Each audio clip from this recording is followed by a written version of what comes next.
Rhyming and spreeing and criming. Next on Eternal Durdles. Hey, I just want to give a quick shout out to all of our Patreon supporters out there. Thank you to the Durdle Maniacs. If you want to be a Durdle Maniac, go to patreon.com/eternaldurdles and help support the channel. It keeps things going. It keeps things updated. Thanks so much for watching. On with the show. Hello and welcome to Eternal Durdles. I'm your host, Zach Clark, and with me as always, Phil Blackman. Phil, how's it going, man? Okay, Zach, so Jace has reawakened because he's back. He embodied Ashiok, tricking everyone in Oko's crew to break into the Fomori vault to get a thing that we don't know yet, but it was all set up by Jace and Vraska. What they need out of the vault, we don't know. How Secret they got MacGuffin. out of the whole how they got out of the whole Phyrexian thing of being Phyrexianized, we don't know. But Ashiok ain't really there. It's all Jace. Jace doing all the stuff with the things. Okay, so are you criming? You gonna commit some crimes? Yeah. So I guess we should talk about what crimes are first. I don't know that any of the cards that we're going to talk about are crimes. I think actually technically some of them are crimes, but crimes anything that like targets your opponent or his stuff. So think of like if your opponent has True Nemesis out, and everything that he has is True Nemesis. It's the opposite of that. Yeah, you're not criming True Name. Yeah, you couldn't. No better way to explain what crimes are. Yeah, I feel like I really brought that down to like the granular level. It really broke it down in terms of things we all know about. You sifted it down to everything it's not. Perfect. Yeah. This episode is brought to you by Tales of Adventure. Go to toamagic.com and use the code DURTLES for 5% off your order. You'll be directly supporting the show, and you'll get the entire order in one package. No more waiting for several packages. That's toamagic.com, code DURTLES for 5% off. Let's start by talking about Jace Reawakened. That is a 2-mana planeswalker. We used to say don't sleep on 3-mana planeswalkers, but we're saying don't sleep on 2-mana planeswalkers. This card cannot be cast during the first, second, or third turn of the game. We should specify your first turn, your first, second, or third turn of the game. True. People have been flipping out about the word "your" in there and being like, "We got it, fam." All right, we're gonna flash them in. Okay, so I guess you could technically flash them in on your opponent's first turn if you really wanted to. Wow. Sure, but anyhow, 3-mana planeswalker. Plus 1 is draw a card. 2 mana. 2-mana planeswalker. 3 loyalty planeswalker. The plus 1 is draw a card, discard a card. So loot. The plus 1, the second plus 1, is you may exile a non-land card with a mana value of 3 or less. If you do, it becomes plotted. You want to explain plotted? Plotted is you can exile something for its plot cost, and then you can cast it on a future turn as a sorcery. Without paying its mana cost. So in this case, you just get to plot a 3 CMC for 0. So it has plot 0 for 3 CMC or less. And then you can cast it on a future turn as a sorcery. Now, if it's an instant, and if you plot an instant, you can still only cast it as a sorcery. Casting as a sorcery, the timing is tied to being plotted, not to the card. So it's not like Miracle where you can cast it by drawing it on your opponent's turn and then, get around timing of the cards. Because you're casting it off an instant as part of the mechanic Miracle. Whereas in the similar way, you can only cast something as a sorcery. So even if you have something that says you can cast something at instant speed, you can't do that with plotted spells. As a sorcery is tied to being plotted. I feel like plotted is the Magic Zoomer version of based. I don't understand why they. So you have plotted as it becomes plotted, and I understand that it's the way that keywords function in the game. But It feels really weird that plot isn't a verb. Like they have to use so many words to say it becomes plotted because it's intrinsic to the card. Hence, plot this creature. Card. Yeah, like all of the words that are associated with plot mechanically are part of the card. Therefore, it becomes plotted. So, I get it when you think down to a granular rules level, but it feels really weird to be like, okay, I'm going to exile this card. It is not plotted. Instead of saying I'm just going to plot this card. But, yeah, I mean, we're going to start saying plot. We're going to use it as a verb. This thing's plotted. Yeah. For now on, you can just assume that that's what we're talking about. And then the -6 is until end of turn, whenever you cast a spell, copy it, you may choose new targets for the copy And let's remember, as stated in Double Down, when you cast a creature spell, it becomes a token if it's copied. So you can put down a creature and you'll get a copy of that creature. So it's a little deceiving. It's a little deceiving because that looks like a one shot, right? But you can get a lot of value out of this. You definitely can, but you can't. You're not going to get any value out of your second Jace, because if you cast a copy of the second Jace after ultimating this one of them will die because it does not care. Well, assuming that other Jace is in play, right? Oh, you're saying one of the extra Jaces. Yeah, I got you. Cast a new one. You will get two Jaces. One of them will die immediately. That's unfortunate. Yeah, don't cast Jace into this. Jace isn't awake that much. He's still a little tired. I guess there's a time when you might be like, well, the only way I can get value out of this is by casting Jace, plussing him, drawing a Brainstorm, casting a Brainstorm. You have a lot of mana for this. Casting a Brainstorm, double Brainstorming, and then be like, oh, I found a Ponder. I'll double Ponder. Now you just up your hand by 4 cards. So there are reasons to do that. Hey man, who doesn't love a Pyromancer's Ascension? I have a question for you. Question. Given that this is the crime set, sure. Was this not the ideal opportunity to just keyword the first ability, draw a card, then discard a card as loot? Right. Wasn't this the time? Right. This was the time. Just make that a keyword. Come on. +1 loot. Come on. You would think. Guys, if you're not doing it now, you're never doing it. Put on your thinking caps. All right. So let's talk about this card, man. You're hype. I'm hyped because I don't feel anything anymore.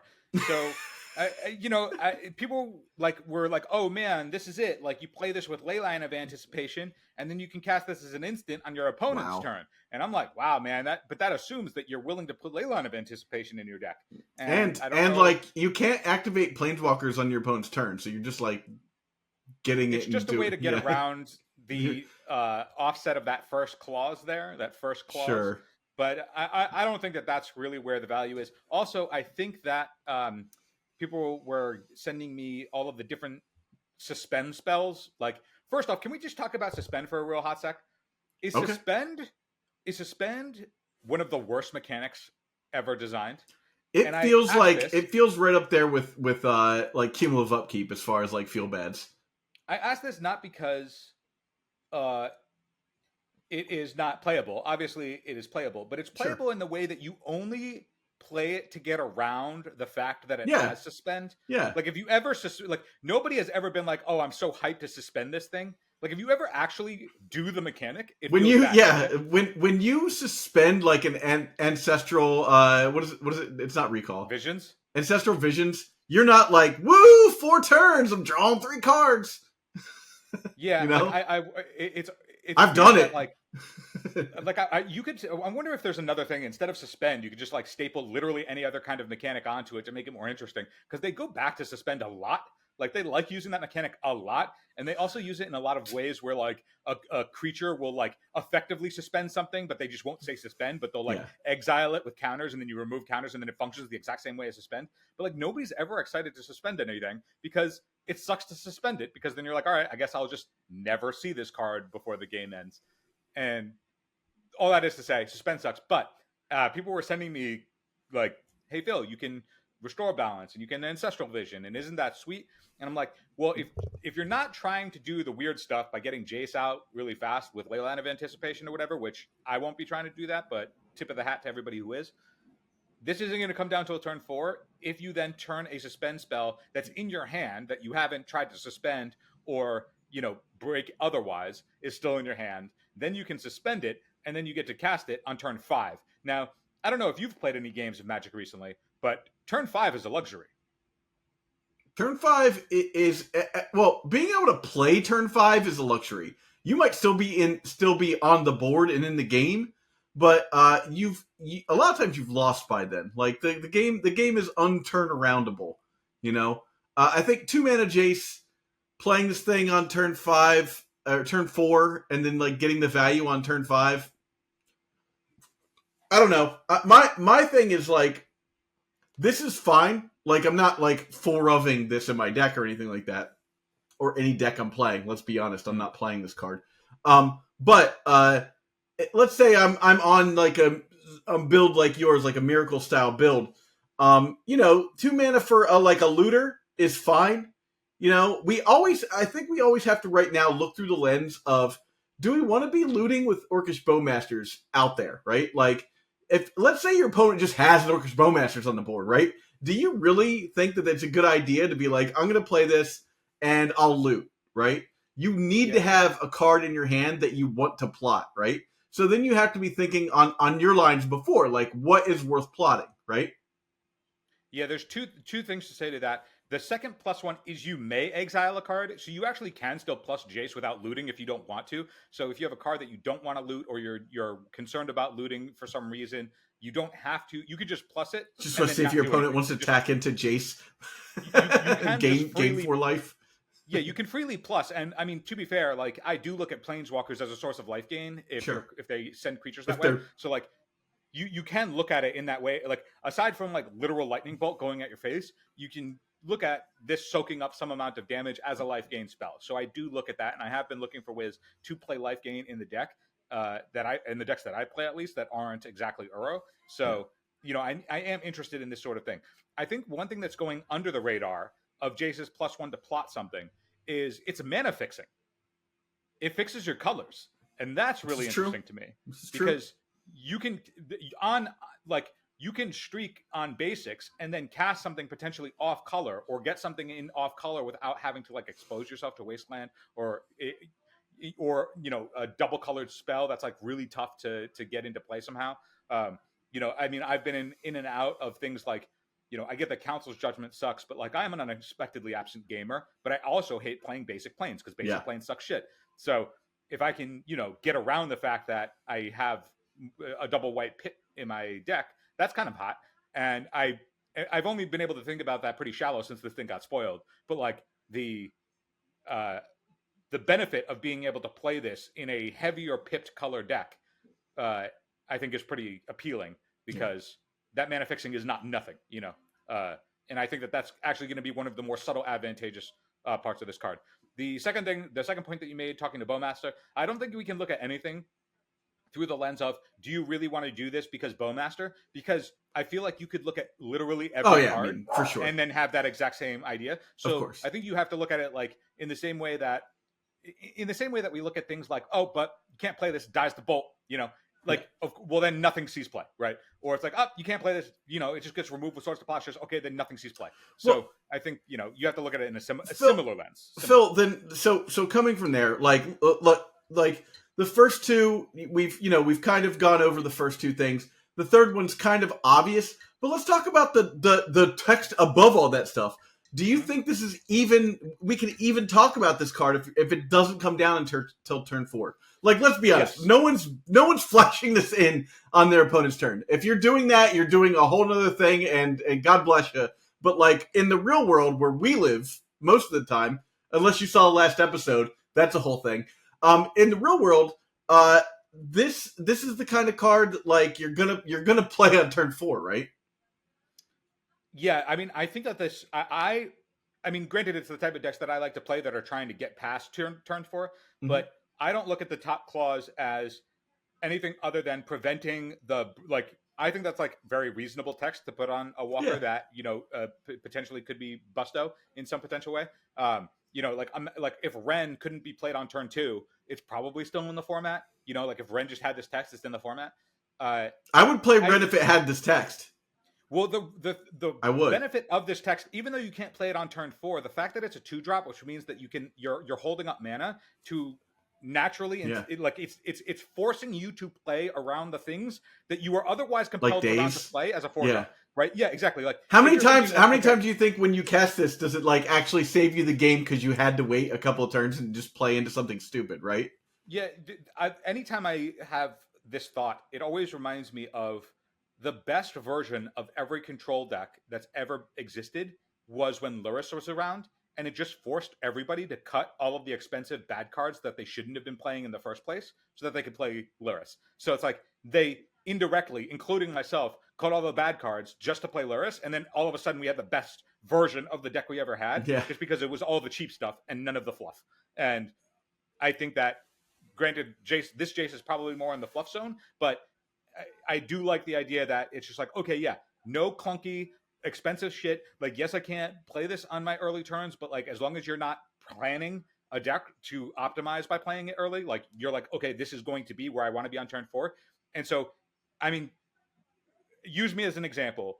The type of play patterns that I try and get to with my Counterbalance Miracles deck is I exactly want to get to a 4 mana, like on turn 4, I want to have Counterbalance with a fetch in play that represents Mystic Sanctuary. That means that I can counter any spell for 0 mana for any CMC in my graveyard, right? That's and you don't have Thwart in your hand. Right. The zone that I play, the play pattern that I try and play to is I want to counterbalance with 4 mana, one of which is a fetch that represents Mystic Sanctuary, so I can lock you out for 0 mana, right? That's the powerful line that I'm looking for. And then in a similar way, if you're thinking, okay, what does Jace on turn 4 actually look like? What do I want to do on turn 4? Like, if I'm doing something on turn 2, do I loot? Like, clearly there's madness implications because MH3 is going to hit. They just put out the promos for Vengevine and Hollow One. And also now Jace is doing a bunch of looting. Like they're leaning in really hard that Madness is going to be a powerful player in the new Modern Horizons Busto set. So it's like, okay, if you're also thinking, what do I do on turn 4 when this comes into play? Okay, I loot. What would I want to loot on turn 4? What does that even look like? If I plot something, what would I want to plot and then cast any time that I have 4 or 5 mana? What does that look like? What are those cards? That's the space that I think is more appealing. It's like, okay, if I feel like I'm going to fall behind, does that mean that I want to play some type of catch-up effect, like any of those 3 mana wraths? Like, do we main board like Brother's Hood End or some shit that's just like a theoretical wrath, or do we play like wizards with like Flame of Anor, and then Flame of Anor, like, you know, doing multiple shenanigans, but like also giving you time to like play a wizard that then your opponent's not going to disrupt because you can fire it off for 0 mana? Like, who knows? There's a bunch of different aspects, but I think like you have to think, what is the board? Visualize the board that you expect to see on turn 4 when you can actually resolve this thing, rather than how do I get around the first clause? Because it's so, I feel like that's a pipe dream, getting around the first clause. Like the games are too fast. Yeah, that's like, what do I do? Am I just going to mulligan to 4 cards to get around the pipe dream? I don't think so. I mean, you know, ostensibly we're clowns, and someone's going to prove us wrong on that. But I think, you know, like I think this is a card too. Like, what at best, what do you want? 2 of these? Like, I honestly don't know. But you're going to play 4, okay? All right. Well, I mean, I'm playing 4, but I also have a win percentage of like 11%. So like, it's true. It's true. You know, well, Phil, when you buy all 4 of these, you should probably go to our sponsor, Tales of Adventure, and use code DURTLES to get 5% off, and you'll get all 4 of them in one package. Wow, DURTLES was that? DURTLES. What was DURTLES? The promo code? The promo code is DURTLES. Pretty powerful magic. So okay, so we've covered Jace. Let's talk about Tinybones, which I'm kind of excited about. Tinybones is pretty cool. Eternal Dirtles is proud to be sponsored by Moxfield. Moxfield is the best Magic the Gathering deck building website on the internet. You can create, share, and find decks from Commander to Legacy, and even fan-supported formats like Pre-Modern and Old School. You can see all of our decks on our Moxfield. Follow the links below to stay tuned. 1 mana, you know, we're always looking for those 1 mana legends, right? So that we can get our Amber Moxes going. This is a 1 mana Skeleton Rogue with Death Touch, and it's a 1/1. It says, whenever Tinybones Pickpocket deals damage to a player, if you may cast the target non-land permanent from that player's graveyard, and mana of any type can be spent to cast a spell. So basically, mana fixing. This is kind of almost, not completely. It almost has like a Ragavan-esque quality to it, but like in a fixed way.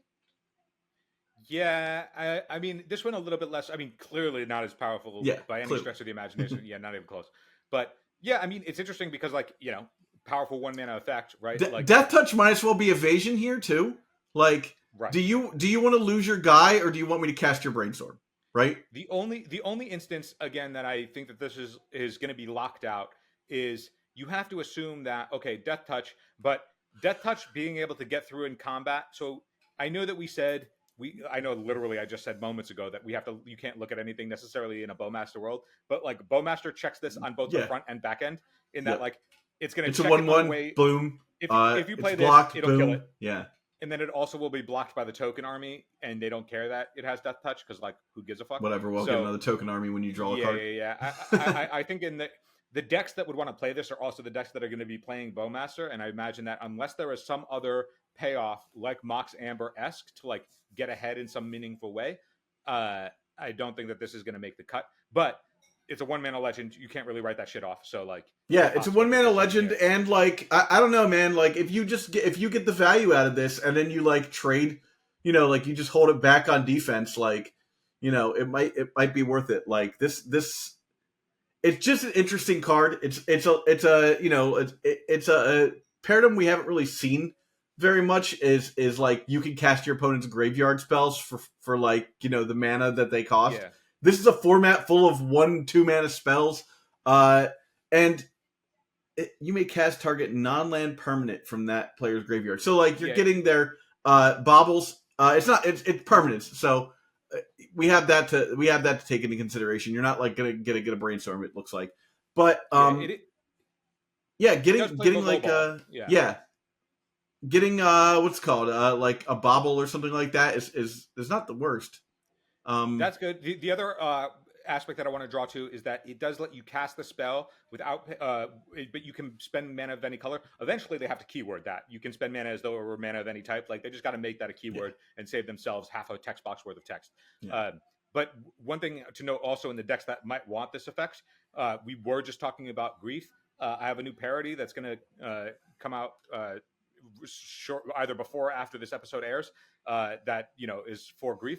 And you can cast Grief for its evoke cost out of the yard, if I understand this card correctly. The way that it says you can cast the spell, so you can cast it. And part of casting a spell from your opponent's yard is if there's an alternate casting cost, you can cast it. It's not like Snapcaster that's granting it flashback, which has its own intrinsic mana cost tied to it. This thing is just saying you can cast it. So if there's a Grief in your opponent's yard and you get to hit them with this, you can just pitch cast a Grief if you're also interested in that space. So like there are positional things sort of like that. I imagine that this sort of thing wants all of the same things that I imagine you would be playing with Dauthi Voidwalker. Like you would play Thoughtseize and then Dauthi Voidwalker can cast that shit for free. Yeah. I imagine that this is sort of in a similar space. Granted, they don't really work together because they don't exile in the yard and what's there. But like they want the same enablers, right? Yeah. So I think that there's interesting thought behind this. I think that like the way that the texture of the format as it currently sits, I don't see Tinybones actually making it, but I would not be surprised to eat my own words because it's a 1-mana mythic. Like, okay, cool. Yeah. Well, so the card I'm the most excited for is Insatiable Avarice.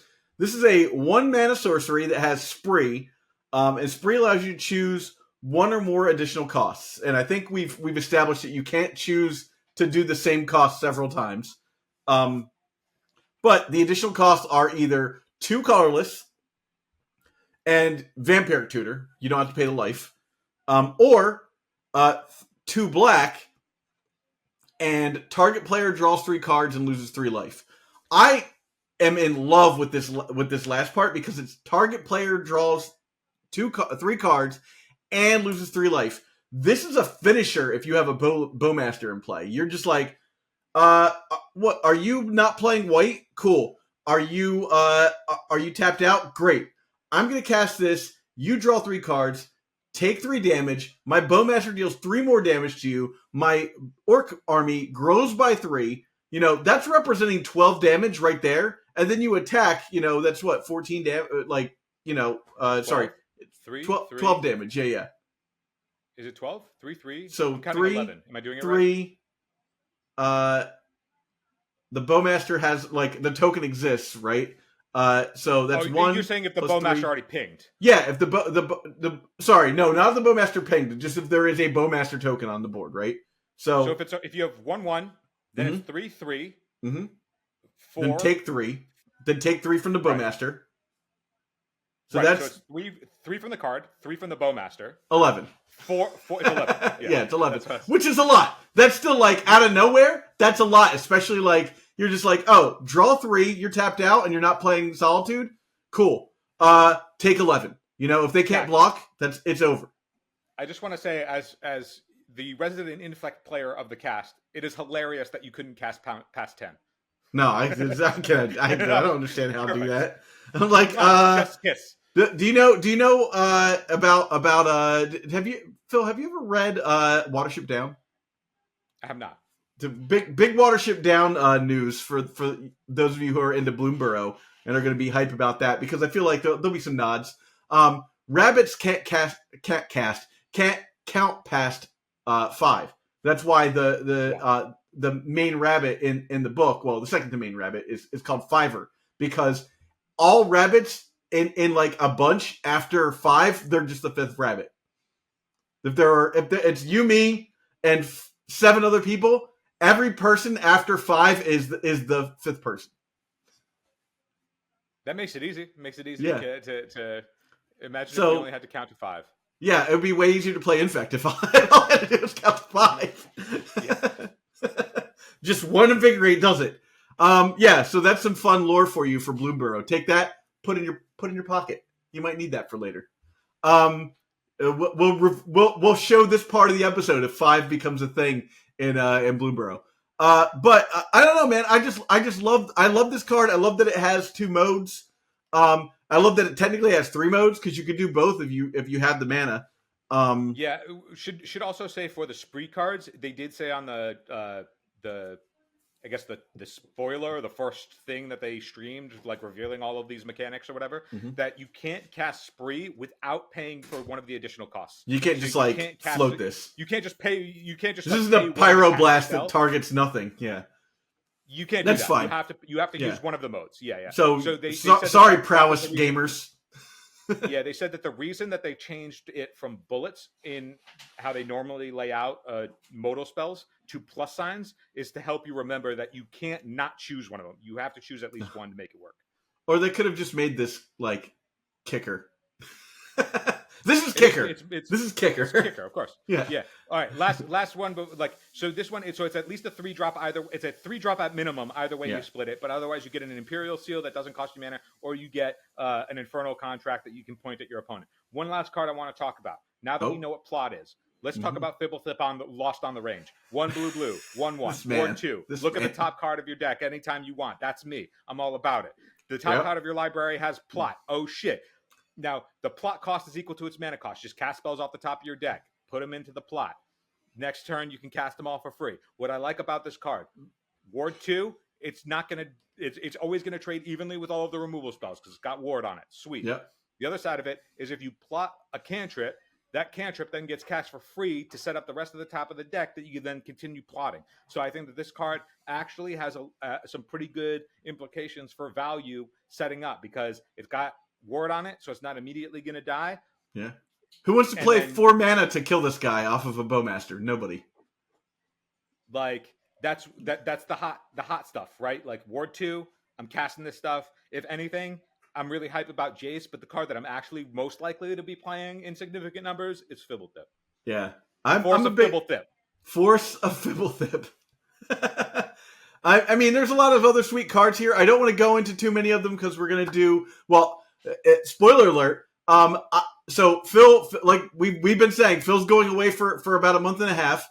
I'm going to have Sahar on from Legacy Gambit doing the spoiler for Thunder Junction with me when the full set spoils.